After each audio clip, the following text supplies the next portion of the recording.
ಡಿಸೆಂಬರು 24/12/2025 ಇಲ್ಲಿ ಎಣಿಕೆ ಕ್ರಮ ಉಂಡಿ ಎಣಿಕೆ ಕಾರ್ಯ ನಡೆಯುತ್ತೆ. ಆ ಎಣಿಕೆ ಕ್ರಮ ನಡಿಬೇಕಾದ್ರೆ ನಾವು ಮತ್ತು ಈ ಗ್ರಾಮ ಪಂಚಾಯತಿ ಸದಸ್ಯರು ಇಬ್ಬರು ಬಂದು ಹೇಳ್ಬಿಟ್ಟಿರ್ತೀವಿ, ಎಲ್ಲ ಕರೆಕ್ಟಾಗಿ ನಡಿಬೇಕು, ಎಲ್ಲ ಕ್ಯಾಮ್ರಾಗಳು ರನ್ನಿಂಗ್ ಇರಬೇಕು ಅಂತ ಹೇಳಿರ್ತೀವಿ. ಆದರೆ ಇದೆ ಅಂತ ಹೇಳ್ತಾರೆ ಜಗದೀಶ್ ಗೌಡರು. ಆಮೇಲೆ ತಿರ್ಗಾ ನಾವು ಮತ್ತೆ ಜನರಲ್ ಬಾಡಿ ಮೀಟಿಂಗ್ ಇದೆ ಅಂತ ನಾನು ಹೋಗ್ತೀನಿ, ಇವರು ಇಲ್ಲಿ ವ್ಯಾಪಾರ ಮಾಡ್ತಾ ಇರ್ತಾರೆ ಹಿಂದೆಗಡೆನೇ. ಇದೇ ಜಾಗದಲ್ಲೇ ಎಣಿಕೆ ಕಾರ್ಯ ನಡೆಯೋದು. ನಮಗೆ ಸುಮಾರು 10:15ಗೆ ಒಂದು ಫೋನ್ ಬರುತ್ತೆ, ಈ ಥರ ದುಡ್ಡು ಎತ್ಕೊಂಡೋದ್ರು ಅಂತ ನರಸಿಂಹನಾಯ್ಕ ಅವರು ನನಗೆ ಫೋನ್ ಮಾಡ್ತಾರೆ. 500 ರೂಪಾಯಿ ಬಂಡ್ಲುಗಳೆಲ್ಲ ಎತ್ತಿ ಆ ಸೇವಾ ಅಕೌಂಟ್ ಒಳಗೆ ತೊಗೊಂಡೋದ್ರು ಅಂತ ಅಂದ್ಬಿಟ್ಟು ಎಲ್ಲರೂ ಫೋನ್ ಮಾಡ್ತಾರೆ. ಇವ್ರು ಬೆಳ್ತಾರೆ. ಬಂದು ನಾನು ಇಮಿಡಿಯೇಟಾಗಿ ಒಂದು 10-15 ನಿಮಿಷಕ್ಕೆ ಬಂದು ಅಲ್ಲಿ ಕ್ಯಾಮ್ರಾ ಇಟ್ಟಿರ್ತಾರೆ, ವೆಂಕಟೇಶ್ ಅವರು ಇದು ಮಾಡ್ತಿರ್ತಾರೆ ವೀಡಿಯೋಗ್ರಾಫರಾಗಿ. ಒಂದು ಅರ್ಧ ಗಂಟೆ ಹಿಂದೆಗಡೆ ಕ್ಯಾಮ್ರಾ ಹೊಡಿಯೋಣ ತೋರಿಸೋಣ ಅಂತ ಕೇಳ್ತೀನಿ. ಆದರೆ ಹಂಗೆಲ್ಲ ಮಾಡೋಕ್ಕೆ ಬರಲ್ಲ, 2 ದಿನ ಬೇಕು 3 ದಿನ ಬೇಕು ಈ ಥರ ತೆಗಿಬೇಕು ಅಂದರೆ ಅಂತ ಹೇಳ್ತಾರೆ. ನಮ್ಮ ಸ್ನೇಹಿತರು ಬೇಕಾದ್ರೆ ಕರೆಸ್ತೀನಿ ತೆಗಿಸ್ತೀನಿ ಹೀಗೆ ಅಂತ ಹೇಳ್ತೀನಿ. ಸರ್ ಆ ಥರ ಏನು ನಡೆದಿಲ್ಲ ಅಂತ ಅಂದ್ಬಿಟ್ಟು ಅವರು ಸಮಜಾಯಿಸಿ ಉತ್ತರ ಕೊಡ್ತಾರೆ, ಉಡಾಫೆ ಉತ್ತರ. ಆಮೇಲೆ ಜಗದೀಶ್ ಗೌಡರು ಬಂದು ತೋರಿಸ್ತೀನಿ ಅಂದ್ಬಿಟ್ಟು ಸಂಜೆ 5 ಗಂಟೆವರೆಗೂ ಕಾಲಹರಣ ಮಾಡ್ತಾರೆ.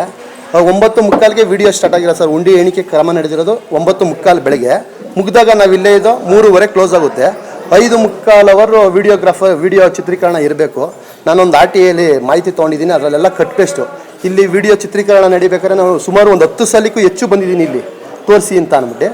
ಯಾವುದೇ ಆಗಲಿ ನನಗೆ RTIಯಲ್ಲಿ ಮಾಹಿತಿ ಕೊಟ್ಟಾರೆ, ಆರ್ಟ್ ಡಿಸ್ಕ್ ಬದಲಾಗಿದೆ ಅಂತ ಒಂದು ಮಾಹಿತಿ ಕೊಡ್ತಾರೆ. ಮತ್ತು ವಿಡಿಯೋ ಚಿತ್ರೀಕರಣದಲ್ಲೇ ನಾವಿಲ್ಲಿ ಬಂದು ಅವ್ರ ಹತ್ರ ಮಾತಾಡೋವಂಥ ವೀಡಿಯೋಗಳು ಒಂದೂ ಇರೋಲ್ಲ, ಎಲ್ಲ ಕಟ್ ಪೇಸ್ಟ್ ಆಗಿದೆ. ಅದರಲ್ಲಿ ವೆಂಕಟೇಶ್ ಅವರು ಇಲ್ಲಿ ವಿಡಿಯೋ ಪ್ರತಿ ಸರಿನೂ ಅವರೇ ಬರೋದಿಲ್ಲಿ ಖುದ್ದಾಗ ಅವರೇ ಬಂದು. ಲಾಸ್ಟ್ ಟೈಮಲ್ಲಿ URSಲ್ಲೂ RTIಯಲ್ಲಿ 2 ವರ್ಷದಿಂದ ಕೇಳಿದ್ವಿ, ಅದರಲ್ಲೂ ಇದೇ ಥರ ಕಟ್ ಪೇಸ್ಟ್ ಆಗಿದೆ. ನಾವು ಅವಾಗ ಜಾಸ್ತಿ ಗಮನಕ್ಕೆ ತರಲಿಲ್ಲ, ತಹಸೀಲ್ದಾರನ್ನು ಸುತ್ತ ಅವಾಗ ವಾರ್ನ್ ಮಾಡಿಬಿಟ್ಟು ಹೋಗಿದ್ರು. ಈ ಕ್ಯಾಮ್ರಾದಲ್ಲಿ ಈಗ ನನಗೆ ಶುಕ್ರವಾರ ತೋರಿಸ್ತೀನಿ ಅಂತ ವಿಡಿಯೋ ಫುಟೇಜ್ನ ನಮ್ಮ ರಂಗನಾಥಣ್ಣ ಕರ್ಲಮಂಗಲ ರಂಗನಾಥಣ್ಣ ಅವ್ರ ಸಮ್ಮುಖದಲ್ಲಿ ಮಾತು ತಗೋತಾರೆ. ಬೆಳಗ್ಗೆ 25ನೇ ತಾರೀಕು ಗೌರ್ಮೆಂಟ್ ರಜೆ ಇರುತ್ತೆ, ಶುಕ್ರವಾರ ತೋರಿಸ್ತೀವಿ ಅಂತ ಹೇಳ್ತಾರೆ ಸರ್. ಶುಕ್ರವಾರನೂ ತೋರಿಸಲ್ಲ. ನಾವು ಸಂಜೆಗೆ ಬೀಗ ಹಾಕಬೇಕು ಅಂತ ಅಂದ್ಬಿಟ್ಟು ಮುಂದಾದಾಗ ಆಫೀಸ್ಗೆ, ಅವಾಗ ಯಾರ ಹತ್ರ ಜಗದೀಶ್ ಗೌಡ ಹತ್ರ ಪರ್ಮಿಷನ್ ತೊಗೊಂಡು ಅಲ್ಲಿ 8:15 ಸುಮಾರಿಗೆ ನನಗೆ ವಿಡಿಯೋ ತೋರ್ಸೋಕ್ಕೆ CC ಫೋಟೇಜ್ ತೋರೋಕ್ಕೆ ಕರ್ಕೊಂಡು ಹೋಗ್ತಾರೆ ಸರ್. ಅದರಲ್ಲಿ ಬುಧವಾರ ಇಲ್ಲಿ ಎಣಿಕೆ ಕಾರ್ಯಕ್ರಮ ನಡೆದ ದಿನದ ಬಿಟ್ಟು ಎಲ್ಲ ದಿನದ್ದು ಇರುತ್ತೆ ಸರ್. ಡಿಸೆಂಬರ್ ತಿಂಗಳಲ್ಲಿ ವಿಡಿಯೋ ಎಲ್ಲ ಇರುತ್ತೆ. ಆದರೆ ಈಗ ಮತ್ತೆ ನಮಗೆ ಆರ್ಟ್ ಡಿಸ್ಕ್ ಬದಲಾಗಿದೆ ಅಂತ ನನಗೆ RTIಯಲ್ಲಿ ಮಾಹಿತಿ ಕೊಟ್ಟಿದ್ದಾರೆ. ಅವತ್ತು ತೋರಿಸಿದಾಗ ನನಗೆ 26ನೇ ತಾರೀಕಲ್ಲಿ CC ಫೋಟೇಜ್ ತೋರಿಸಿದಾಗ 24ನೇ ತಾರೀಕು ಮಾತ್ರ ಹೈಡ್ ಮಾಡಿಬಿಟ್ಟು ಇನ್ನು ಮಿಕ್ಕಿತ್ತು ಎಲ್ಲ ದಿನದ್ದು 1 ಕ್ಯಾಮ್ರಾ, ಅಲ್ಲಿಂದಗಡೆ 2 ಕ್ಯಾಮ್ರಾ ಮಾತ್ರ 3 ರನ್ನಿಂಗ್ ಇದೆ. ಆ 3 ತೋರಿಸಿದ್ರು ಸರ್. ತಿರ್ಗಿ ಆರ್ಟ್ ಡಿಸ್ಕಲ್ಲಿ ಯಾವುದು ಕ್ಯಾಮ್ರಾ ಚಾಲ್ತಿಲಿಲ್ಲ, ಎಲ್ಲ ಬದಲಾಗಿದೆ ಅಂತ ಅಂದ್ಬಿಟ್ಟು ನನ್ನ ಹತ್ರ ರಿಪೋರ್ಟ್ ಕೊಟ್ಟಿದ್ದಾರೆ. RTIಯಲ್ಲಿ ನಾನೇ ಮಾಹಿತಿ ಕೇಳಿದ್ದೆ, ಮಾಹಿತಿದಾರ ನಾನೇ ಆಗಿದ್ದೆ. ಹಿಂಗೆ ಮಾಹಿತಿ ಕೊಟ್ಟಿದ್ದಾರೆ ಸರ್. ಆಮೇಲೆ ತದನಂತರ ನನ್ನ ಡಿಸೆಂಬರ್ 31ನೇ ತಾರೀಕಲ್ಲಿ ಜಿಲ್ಲಾಧಿಕಾರಿಗಳಿಗೆ ಮನವಿ ಕೊಡ್ತೀನಿ ಸರ್, ಇದ್ರ ಬಗ್ಗೆ ದೂರು ಕೊಡ್ತೀನಿ. ಸುಮಿತ್ರಾ ಮೇಡಮ್ನೇ ಕೇಸ್ ಆಗಿರ್ತಾರೆ ಸರ್. ನಾವು ಹೋದಾಗ ಅವರು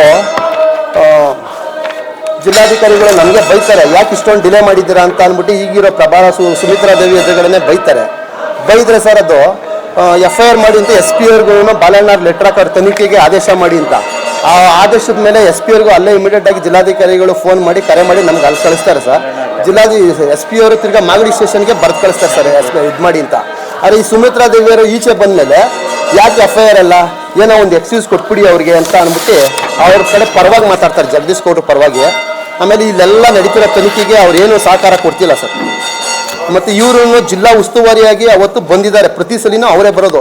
ಇಲ್ಲಿ ನಡೆದ ಘಟನೆ ಪ್ರತಿಯೊಂದು ಅವ್ರಿಗೆ ಗೊತ್ತು. ಆದರೆ FIR ಕಂಪ್ಲೇಂಟಲ್ಲಿ ಮಾತ್ರ ಅವ್ರು ಎಷ್ಟು ಸೇಫ್ ಆಗಬೇಕೋ ಅಷ್ಟು ಸೇಫಾಗಿ ಮಾತ್ರ ಕಂಪ್ಲೇಂಟ್ ಕೊಟ್ಟವ್ರೆ. ಇಲ್ಲೇನು ನಡೆದ ಘಟನೆ ಅವ್ರ ಕಣ್ಮುಂದೆನೇ ಎಲ್ಲ ನಡೆದಿದೆ ಸರ್. ಅಲ್ಲಿ ಇವ್ರದ್ದು ಜಗದೀಶ್ ಗೌಡ್ರದ್ದು ಮತ್ತು ಸುಮಿತ್ರಾ ದೇವಿದು ಕಾಲಿಶ್ ತೆಗೆದ್ರೆ ತನಿಖೆಯಲ್ಲಿ ಎಲ್ಲ ಸತ್ಯ ಬಯಲಾಗುತ್ತೆ. CC ಫೋಟೇಜು ಮತ್ತು ಕ್ಯಾಮ್ರಾ ಈ ಕಟ್ ಪೇಸ್ಟ್ ಆಗಿರೋದು ಈ ತನಿಖೆ ಮಾಡಿದ್ರೆ ಇಲ್ಲಿ ಏನೇನಾಗಿದೆ, ಎಷ್ಟೆಷ್ಟೋಗಿದೆ ಎಲ್ಲ ಇದೆ. ನಮಗೆ ಸುಮಾರು ಒಂದು 15 ಲಕ್ಷಕ್ಕೂ ಹೆಚ್ಚು ಹಣ ಕಳವಾಗಿದೆ ಅನ್ನೋ ಒಂದು ಇದಿದೆ ಸರ್. ಇವರು ಗೊತ್ತು ಎಷ್ಟು ತೊಗೊಂಡೋದ್ರು ಅಂತ, ಇವ್ರಿಗೆ ಫುಲ್ ಮಾಹಿತಿ ಇದೆ. ಕಣ್ಣಾರೆ ಪ್ರತ್ಯಕ್ಷ ಸಾಕ್ಷಿ ಇವರೇ. ಇಲ್ಲಿ ತೊಗೊಂಡೋಗಿ ಜಗದೀಶ್ ಕೊಟ್ಟರು ಇಲ್ಲೇ ಎಲ್ಲರೂ ಸೇರಿ ದುಡ್ಡು ಎಣಿಕೆ ಮಾಡಿ 500 ಕಲೆಕ್ಟ್ ಮಾಡ್ಕೊಂಡು ಅವ್ರ ಕೈಲಿ ಕೊಡ್ತಾ ಇರ್ತಾರೆ, ಎಲ್ಲ ತಲೆ ಬಗ್ಗಿಸ್ಕೊಂಡು ಸರ್. ವಿಡಿಯೋದಲ್ಲಿ ನೋಡಿ ಜಗದೀಶ್ ಕೊಟ್ಟರು ತೊಗೊಂಡೋಗಿ ಆಫೀಸ್ಗೆ ಇರ್ತಾರೆ, ತಿರ್ಗಾ ಬಂದು ಆ ಸೈಡಲ್ಲಿ ಕೂತ್ಕೋತಾರೆ, ತಿರ್ಗಾ ಮತ್ತೆ ಬರ್ತಾರೆ. ಎಲ್ಲ 500 ಇದ್ದರೆ ತೊಗೊಂಡೋಗಿ ಅಲ್ಲಿ ಆಫೀಸಲ್ಲಿ ಮಾಡ್ತಾರೆ. ಪ್ರತಿ 3 ತಿಂಗಳಿಗೊಮ್ಮೆನೂ ಫಾರಿನ್ ಕರೆನ್ಸಿ ಬರುತ್ತೆ. ಇಲ್ಲೇ ಒಬ್ಬರು ಸ್ಟಾಫ್ ಸಿಬ್ಬಂದಿ ನಾನು ಅವ್ರ ಕೈಲೇ ಕೊಟ್ಟಿದ್ದೀನಿ ಅಂತ ಹೇಳ್ತಾರೆ ಸರ್. ಜಗದೀಶ್ ಗೌಡರು ಸಾಹೇಬ್ರ ಕೈಲೇ ಕೊಡ್ತೀವಿ, ಅವ್ರು ತಂದು ಇದೇ ಜಾಗದಾಗ ಟೇಬಲ್ ಹಾಕಿರ್ತಾರೆ ಸರ್, ಬ್ಯಾಂಕವರು ಅಲ್ಲಿ ಇಡ್ತಾರೆ. ಆದರೆ ಈಗ ಅವರು ಉಂಡಿಗೆ ಹಾಕ್ಬಿಟ್ಟಿದ್ದೀನಿ ಅಂತ ಉಡಾಫೆ ಉತ್ತರ ಕೊಡ್ತಾರೆ. ಉಂಡಿಗೆ ಆ ಥರ ಹಾಕಕ್ಕೆ ಬರಲ್ಲ ಸರ್, ಎಲ್ಲ ರೆಕಾರ್ಡಿಂಗಲ್ಲೇ ಹಾಕಬೇಕು. ಮತ್ತು ಯಾವ ದೇಶದ್ದು ಹಣ ತೊಗೊಳ್ಳಲ್ವ, ವಿದೇಶಿ ಹಣ, ಅದನ್ನು ಬ್ಯಾಂಕವ್ರು ಎಂಡೋಸ್ಮೆಂಟ್ ಕೊಡ್ಬೇಕು ಸರ್ ಕಾನೂನು ಇದರಲ್ಲಿ. ಆದರೆ ಇವ್ರು ಯಾವುದನ್ನು ಕಾನೂನುಬದ್ಧವಾಗಿ ಮಾಡಿಲ್ಲ. ಇದರಲ್ಲಿ ಸುಮಿತ್ರಾ ದೇವಿಯವ್ರದ್ದು ಪಾತ್ರ ಇದೆ ಅಂತ ನಮಗೆ ಅನುಮಾನ ಇದೆ. ಇವರು ಏನನ್ನು ಇದಕ್ಕೆ ಕೊಡ್ತಿಲ್ಲ ಸರ್. ಪೂರ್ಣ ಪ್ರಮಾಣದ ತನಿಖೆಯಾಗಿ ಜಗದೀಶ್ ಗೌಡ್ರನ್ನ ಫಸ್ಟ್ ಕೆಲಸದಿಂದ ಅಮಾನತ್ ಮಾಡಬೇಕು. ಆಮೇಲೆ ತನಿಖೆ ಇದು ಮಾಡಿ ಆ ಆರ್ಟ್ ಡಿಸ್ಕ್ನ ಅವ್ರ ಹತ್ರ ರಿಕವರಿ ಮಾಡ್ಕೊಂಡು ಯಾರು ತಪ್ಪಿತಸ್ತ್ರ ಅವ್ರ ವಿರುದ್ಧ ಕ್ರಮ ಕೈಗೊಳ್ಳಬೇಕು ಅಂತ ನಮ್ಮದು ವಿನಂತಿ ಸರ್.